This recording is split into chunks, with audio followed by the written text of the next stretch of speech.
Hi, Mike.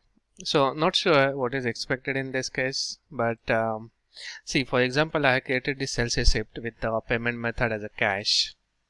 This okay,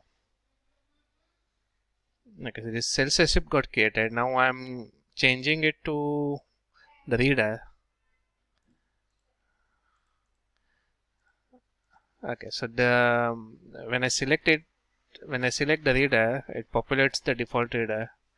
Let me see what I have here.